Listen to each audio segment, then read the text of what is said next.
police received a call. Dawn Walker had gone missing. She had never gone missing before. This was an extraordinary absence. Neighbours told of hearing screams and banging. Dawn had seemed scared of something. She told her daughter, "I feel like something bad is going to happen to me." She was an inveterate liar. Everything was a fabrication. And the whole picture became clear. He was somebody who was totally intent on protecting himself. The truth was actually worse. It was chilling.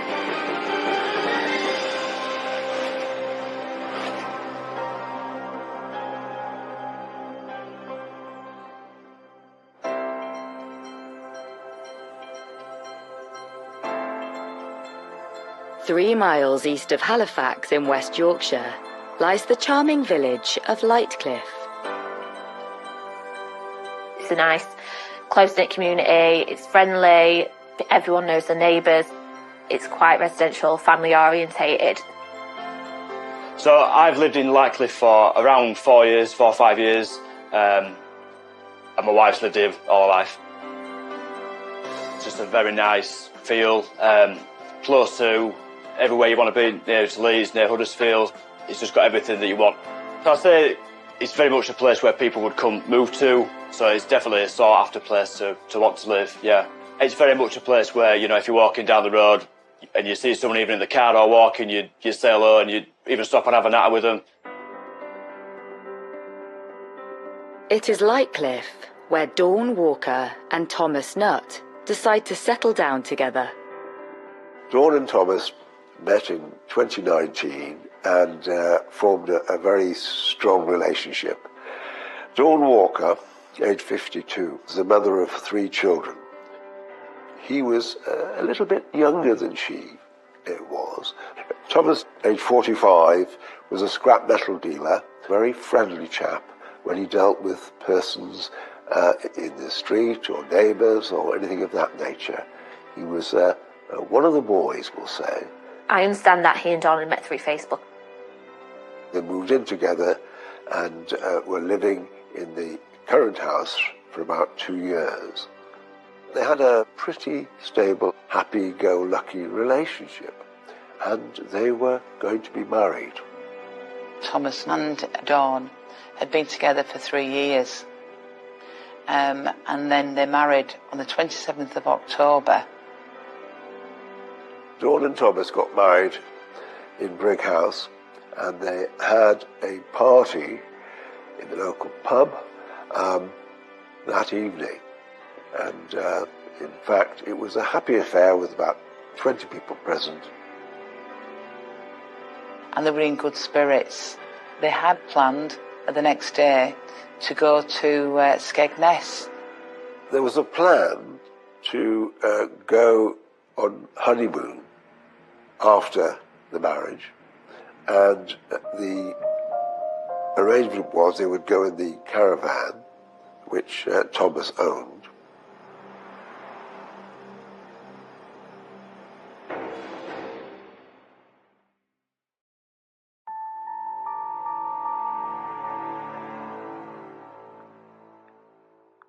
Day after the couple went on their honeymoon, the daughters of Dawn received messages from her about what was going on, that they were having a good time. Dawn mentions to her daughter that she'd like to get together when she gets back from her honeymoon. Arrangements were made for her to meet her when they returned home and to go shopping together in Wilco's in Brigg House. Despite Dawn's cheery message to her daughters, Thomas divulges that he and his new bride had had a difference of opinion. During the honeymoon, Thomas messaged a neighbour saying that him and Dawn had a disagreement about when to return home. He claimed he wanted to return home for Halloween for her grandson, and she was not happy, and he also texted a neighbour to say that he had to please the wife. After their 4-day honeymoon, the couple arrived back in Lightcliffe on the morning of the 31st of October. It was on Halloween morning that Thomas was in his garden putting up Halloween decorations, which even included police tape. Thomas is going to town on the Halloween decorations when a neighbour asks after Dawn. It was then that Thomas told a neighbour that Dawn had not turned up to meet her daughter in Brigg House. Dawn was due to meet up with one of her daughters and her grandson, and she didn't turn up. And this was highly unusual for her, because she loved her grandson and she loved her daughter. The neighbour had joked, "Where have you buried her, Tomo?" And Thomas began to cry and became emotional at the question, despite it clearly being a joke. Thomas then admits that despite having just returned from a happy honeymoon, Dawn had left the house a few hours earlier, and he'd not seen her since, prompting the neighbour to rally the community. A search was put in hand as a result of the concerns over Dawn's absence, and this was done by neighbours and friends of Thomas. When the search fails to locate Dawn, Thomas alerts the police to her uncharacteristic disappearance. The police received a call from Thomas Nutt at 12:30, reporting his newly wedded wife, Dawn Walker, had gone missing from the family home. So police received that report and assessed it as high risk. 4 days after the wedding, Dawn was declared missing. Despite the fact that Dawn has only been reported missing for a few hours, police are concerned for her safety and try to determine if there's an explanation for her absence. Dawn was a mother of 3 and a grandmother of 1. We know from the information from her daughters that she was a very kind, selfless person, and was only 5 foot tall and very slight build. And she was a mother, she was a sister, she was an aunt, and she was a friend. She would do anything for anyone. With fears for Dawn's well-being growing, a police officer is sent to Dawn and Thomas's home. The officer went round on the 31st of October. We know that they expedited to the address to get as much information as possible. Despite having arranged to speak with Thomas, when the officer arrives, there appears to be nobody home. Then a few minutes later, Thomas appears. Thomas Nutt told the officer that he'd actually been to the shop. The police officer noted that Thomas Nutt was sweating at the time. Thomas explains he'd nipped out and, realising the time, had rushed home to meet the police officer. And that was one of the reasons why Thomas said he was sweating, because he was running. When the police officer carried out the initial inquiry with Thomas Nutt, he spent over an hour with him. Thomas told the police officer that his wife, Dawn, was a little bit agitated because of her mental condition. A concerned Thomas discloses to the police officer that he believes that Dawn had been failing to take her medication. He was concerned because he said that Dawn suffered from bipolar and depression. When the police officer leaves, Thomas calls upon a neighbour to help him resume the search for Dawn. They go to a graveyard where the couple would often walk. He had taken a neighbour with him to look for Dawn at a cemetery, and he had said he was glad that he had taken this neighbour with him in case people thought he had killed Dawn. Meanwhile, friends and neighbours continue to search for Dawn closer to home and come across an unexpected discovery. They went and looked in fields and bushes behind the property, and they found a suitcase in the bushes close by to the back of Thomas and Dawn's home. Woman saw the suitcase in the area that had been left. It was her partner that had gone looking for Dawn with Thomas, and upon their return, she let him know of her concerns. And that's when he went and discovered the body in the suitcase. and the body was identified as that of Dawn.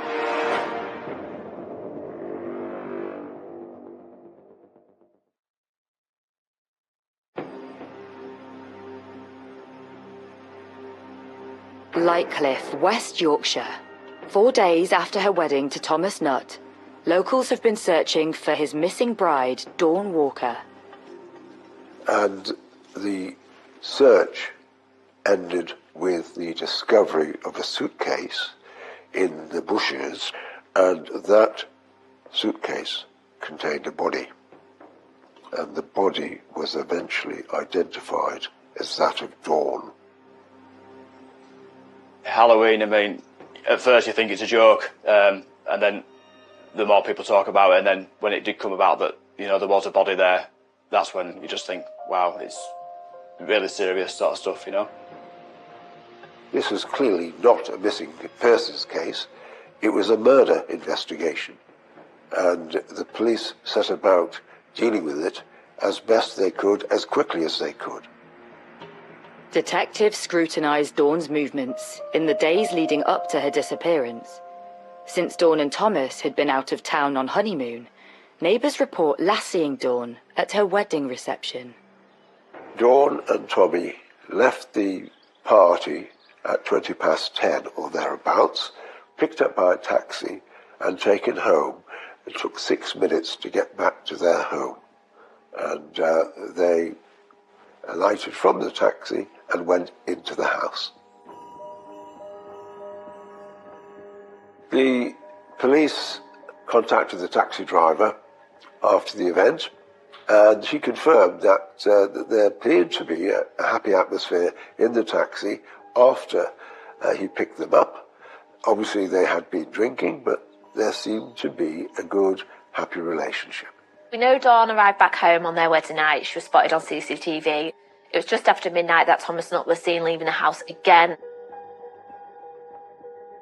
He was seen actually going to a cash point, and as he went up to the cash point, he pulled up his hoodie so he couldn't actually be seen facially, and he drew out £200 cash from that cash point. That was drawn out on Dawn's card. At 1 a.m, he was spotted in the family's back garden, and then at 5:30 a.m, he was observed by a neighbour having a cigarette on the back step as well. As police look more closely at Dawn's new husband, a worrying picture starts to emerge. Thomas Nutt had been violent towards a previous partner who had become controlling with, not letting her leave the house. In July 2020, Dawn had actually messaged the ex-partner of Thomas Nutt's to find out why she had a restraining order put in against him. Nutt had claimed that it was because the woman had cheated on him, but the truth was actually very horrific. The relationship Thomas Nutt had with the woman was marred by violence. So this is an individual who is using their physique and their physical dominance to dominate and impose their will by means of verbal abuse and physical abuse. She actually made Dawn aware of Thomas's behaviour patterns, and she actually had a Facebook dialogue with Dawn, trying to warn her about Thomas's conduct and behaviour. Notwithstanding that, Dawn did stick with the man she loved. The woman then received a message from Dawn in August 21. Dawn said that Nutt had tried to kill her and had bruised her face and tried to suffocate her, but panicked when he saw all the blood. Dawn's friends and family paint a sinister picture of her new husband, Thomas Nutt. By all reports, they had a relationship which was abusive. Family members will say that he was controlling. We know that the family were isolated from Dawn, and that Nutt led Dawn to believe that he was the only person that she needed, her protector, her husband, and that she did not need any other relationships. That is completely the modus operandi of a domestic violence perpetrator. As a result of the investigations made by the police, it became clear that Thomas Nutt was a very possessive man, and he was very, very jealous of Dawn, and he controlled her. He was coercive in his general behaviour towards her. He wanted his own way, and if he didn't get it, it would seem he resorted to violence. They've had previous domestic history in the past. One neighbour says they heard Tomo get off me. And neighbours told of hearing screams and banging before. One of the neighbours went to the house and banged on the door because he could hear screaming that he'd never heard from a lady before. That level of screaming. And Thomas answered the door and said, "Oh, she's not well. Hasn't taken her pills again." A neighbour had walked into the house and discovered Nutt assaulting Dawn, and she'd complained that he was going to kill her. Dawn was seen in 2020 with having injuries including a black eye, and it's understood in the days up to her wedding she also messaged a neighbour asking if she should get the hell out of there. On her wedding day, Dawn had even been seen by her daughter shaking and looked to be unhappy. She told her, "I feel like something bad is going to happen." On what was supposed to be her happiest day of her life, Dawn seemed scared of something. Her daughter told her that she was just being paranoid, but she again repeated, "I feel something bad is going to happen to me." The two then left things as they were and continued to prepare for the day. Police systems tell us that there has been reports of domestic violence. Only 12 months ago, Dawn Walker took the courageous step in reporting Nutt for domestic abuse towards her. We know that this led to the police and Crown Prosecution Service not only charging Nutt but also remanding Nutt. Usually when somebody is remanded in custody, they pose a threat to other people. So that was a real courageous step that Dawn took, and she wouldn't have taken it lightly, but she suffered months and months of abuse prior to that.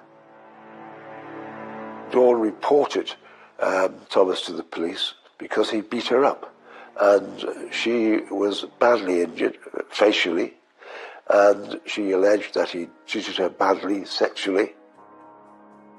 We know Dawn urged police to drop the charges because Dawn did not want to prosecute, and there wasn't enough independent evidence. The case was discontinued. But we don't know if there was any contact between Nutt and Dawn during the period he was incarcerated. But we do know she felt compelled to withdraw those charges. Eventually, when he was released, he then moved in back with her, and she continued to happily or unhappily live with him. Because Dawn was in a controlling and coercive relationship, he was then able to wiggle his way into the house and the home and her heart again. In an unexpected turn of events, detectives are contacted by Thomas Nutt's brief. It's during this time that officers received a call from a solicitor who had said that a man called Thomas Nutt was going to hand himself into the police station. He handed himself in to police at Halifax Police Station on the afternoon of the 31st of October, having previously, only hours earlier, reported Dawn missing. Thomas decided, with some reluctance it would seem, to go to the police station and to give an account of what had happened.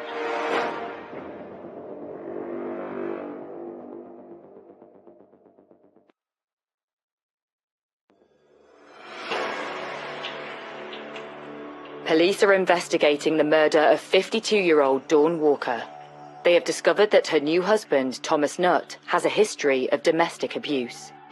In a surprise move, he has handed himself in to police, keen to give his account of how events unfolded when they returned from their honeymoon. Nutt claimed that the couple had got back from Skegness after 2 days away, and that Dawn had said that she'd wanted a divorce and was going to report him for rape and assault. He's saying that she threatened to report him again to police, which then caused him to react. Thomas said that Dawn attacked him and he had to defend himself from her, and he struck out to defend himself and also to stop her screaming and making threats, etc. Thomas said that he did not intend to cause any harm, but Dawn became aggressive, and that she attacked him, scratched his face with her long nails. Nutt claimed that he then hit Dawn in the face and put his arm around her neck, and she went limp. He claimed her death was accidental. He did admit that he had been involved in violence upon Dawn and was responsible for her death, but it wasn't intentional. It was, as he suggested, accidental. That's what he was pushing forward to the police.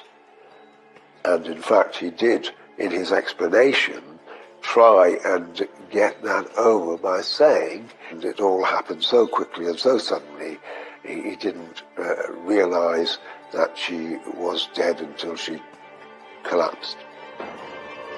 Thomas Nutt may be claiming his wife's death was accidental, but detectives take a different view. When Nutt has handed himself into police, it's said that he has killed his wife. He's then arrested for murder. And there was a lot of talk around the community of, this murder had taken place and how horrific it was. So it was just quite intriguing at that point as to, what had actually happened. The family of a woman who was found dead in Halifax on Sunday have paid tribute to her.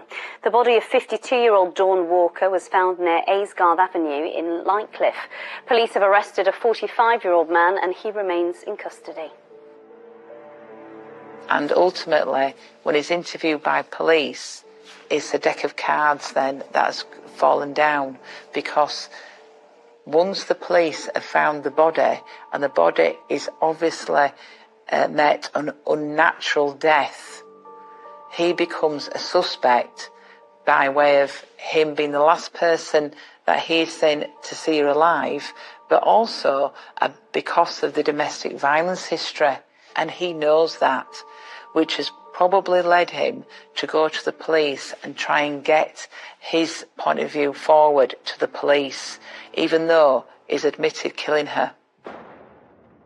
Thomas Nutt is charged with the murder of his wife Dawn Walker, but Nutt remains resolute in his account of her death being unintentional. He says that it was manslaughter and he didn't mean to kill her. He'd pleaded not guilty and a trial date was set.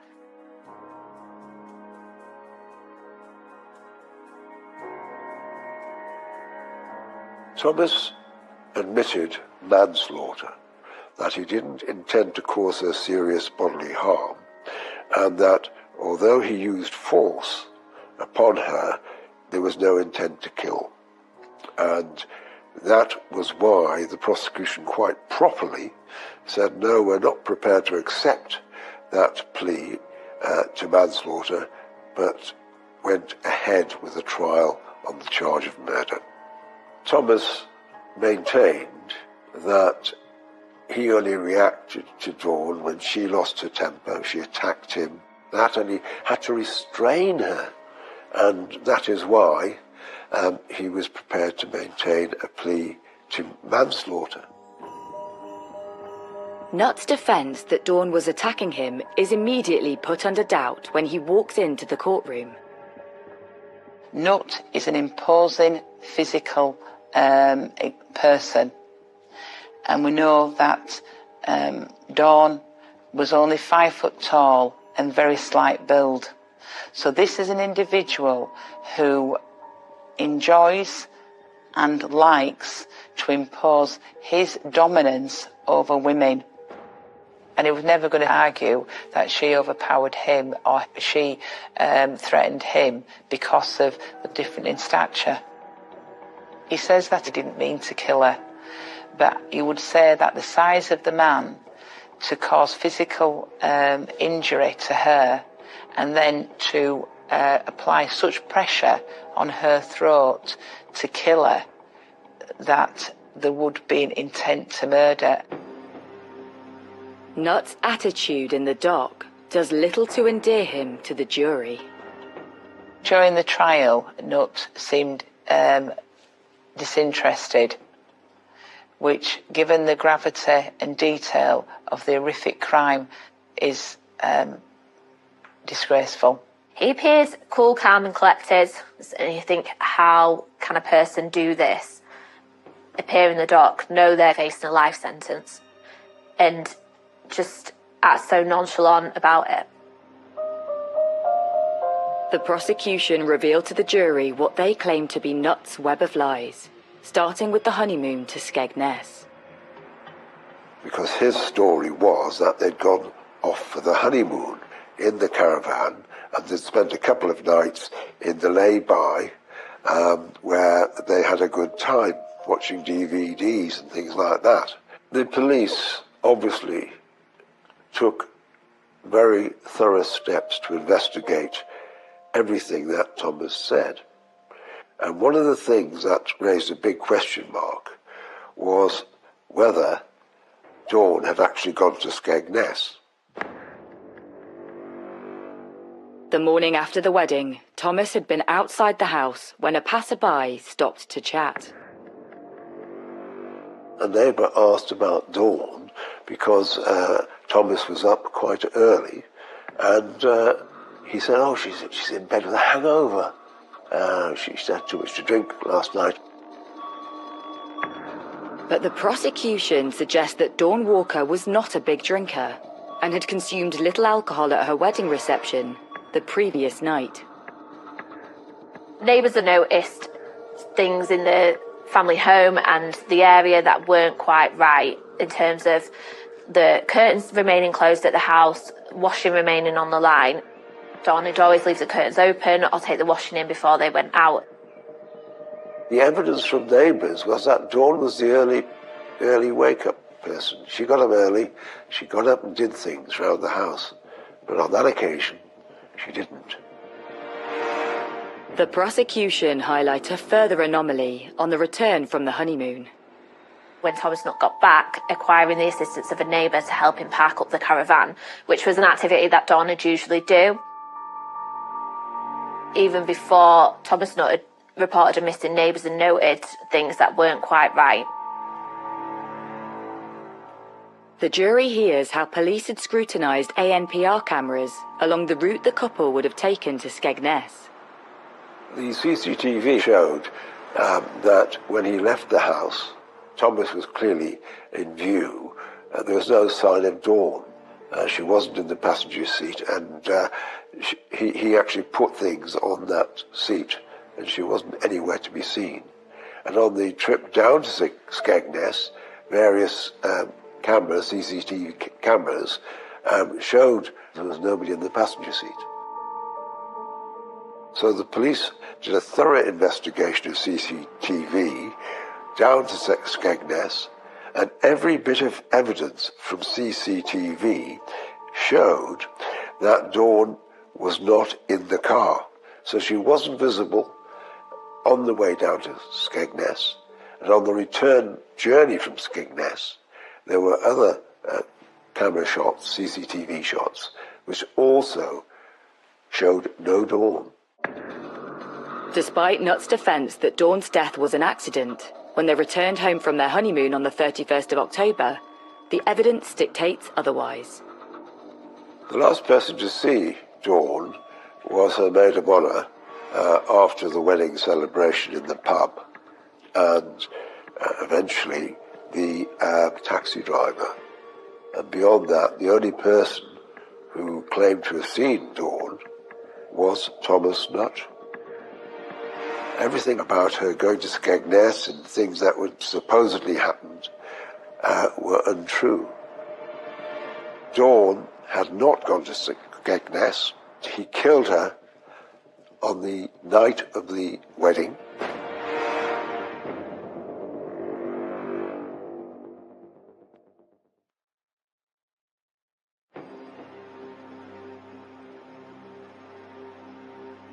Thomas Nutt is standing trial, accused of the murder of his new wife, Dawn Walker. The prosecution are claiming that he killed her on their wedding night.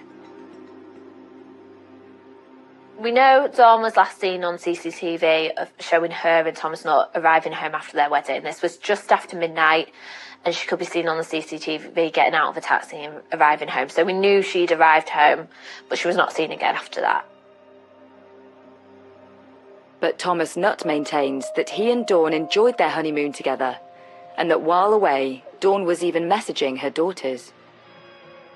There's an expectation that he goes on honeymoon, and there's also an expectation that she will want to speak to family and friends. We know that when he was in the caravan, that he communicated purporting to be Dawn to a daughter.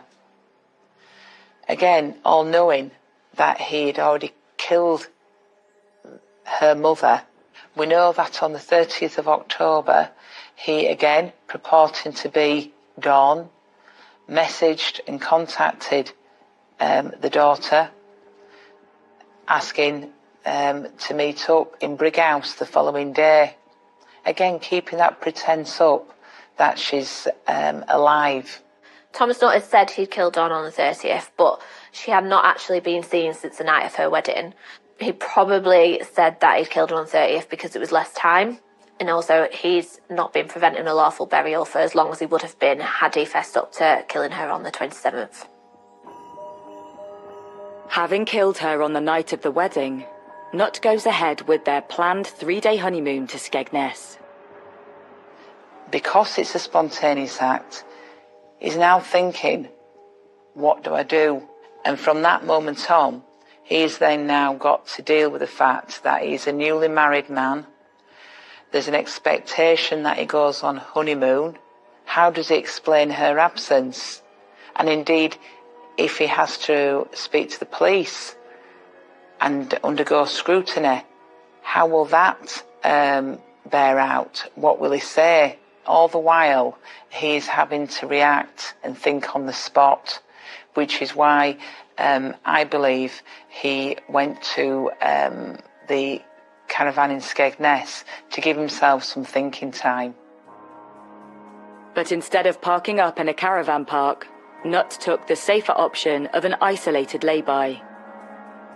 I believe the motive for that is it's better to take to a lay-by than a concentrated campsite where there's more people going to sort of find out that actually she wasn't with you. On his return from the honeymoon, and having bought some thinking time, Nutt reports his wife missing.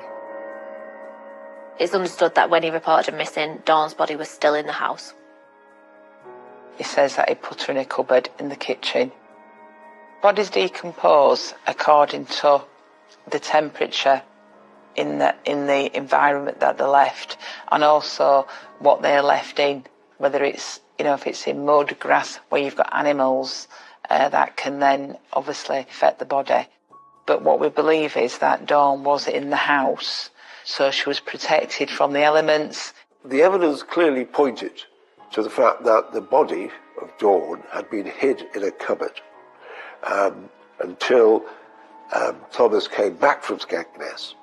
And it was only following his return, when the issues of her going missing became apparent, that he perhaps panicked and he decided to hide the body. And that's when he stuffed her body into the suitcase and pushed it over his garden in the backfield. But the most damning evidence yet is CCTV retrieved from Thomas and Dawn's own home on the day he reported her missing. CCTV was obtained which showed Nutt taking a heavy object believed to be a suitcase with wheels. We now believe that had Dawn's body inside and dragging the suitcase out of the back garden. Nutt is an imposing character and is an imposing frame. Even for his size, to drag a body in a suitcase would have taken great strength and great effort. So the deposition site of the body would always going to be nearby. And the prosecution suggests that the place selected to leave Dawn's body was chosen by Nutt in order to avoid detection. When you're dragging such a heavy object, and it's in an unnatural way down a street or across a field, the chances of you being exposed or seen by a dog walker or a neighbour or a member of the community as being out of the ordinary is that bit greater. Because when he had dragged the body to the deposition site, he'd already reported Dawn missing. There is a further revelation in the time of day this footage was filmed. CCTV captured him returning just in time for an officer to speak with him about Dawn's missing person case. The police officer noted that Thomas Nutt was sweating at the time. Thomas Nutt told the officer that he had been to the shop. It was after the PC left that Thomas Nutt was then seen on CCTV going back into his garden to conceal the marks left by the suitcase. It was broad daylight that Thomas Nutt decided to move Dawn's body and put it in an area behind the couple's home. The defence raised questions as to why Nutt would take such a risk, but the prosecution have a compelling theory. So after Thomas Nutt had reported Dawn missing, he was made aware that a visit would be made by an officer, and it was then that he began to panic that they would discover Dawn's body. Thomas Nutt got rid of her body because he knew the police were going to search his house. It is Dawn Walker's post-mortem results that expose the most disturbing details in the case against Thomas Nutt. Dawn has suffered significant injuries before and after her death. Before death, she had received injuries to her face, including a laceration and bruising. Dawn had been strangled. The damage to the neck had been caused with considerable force. After her death, she'd received injuries to her ribs, including fractures and breaks, which was significant as they suggested that she had been put into the suitcase after her death. She was a 5-foot lady, and he broke her legs to get her into that suitcase, which showed a complete disrespect for his wife, who he murdered or killed, as he would say, accidentally. So there will have been rigor mortis from Dawn, which explains why Nutt had to break her legs and such like to squeeze her into the suitcase, because her body would have been stiff, but she suffered immensely by the sounds of it. With all the details of the investigation now laid before the court, it is down to the jury to decide if Thomas Nutt is guilty of murder or the lesser charge of manslaughter. It is very difficult to determine what goes through the mind of a person when they are attacking somebody else. Was he intending to kill? Was he wanting to harm her in such a way that she would never recover? Was he just a violent person who lost his temper? Was he a narcissist who couldn't tolerate being challenged? Was he a psychopath? Who knows what was in his mind? Who knows what drove him? The jury was sent out on the 10th of August shortly after 10 a.m. and returned at 2:30. They'd unanimously reached a verdict of guilty for murder. He sat at the back of the court listening to everything, and then when he was found guilty, it said an expletive to the judge and showed absolutely no remorse whatsoever. The judge summed up to say that he was a bully and that he was a threat to women, and that he'd used his physicality to impose his will on women. The West Yorkshire man who killed his wife on their wedding night and stuffed her body into a suitcase has been jailed for life. A warning: you may find the following video distressing. Police have released CCTV footage showing 46-year-old Thomas Nutt with the suitcase before he dumped Dawn Walker's body in bushes behind their home in Lightcliffe near Halifax. Nutt had strangled the 52-year-old just hours after they were married. Thomas Nutt was handed a life sentence with a minimum term of 22 years, less time spent on remand in custody. He was told by the judge that he would spend 21 years behind bars before going before the parole board, who will determine whether he is safe to be released. The judge said Dawn had been subjected to domestic violence throughout the course of their relationship.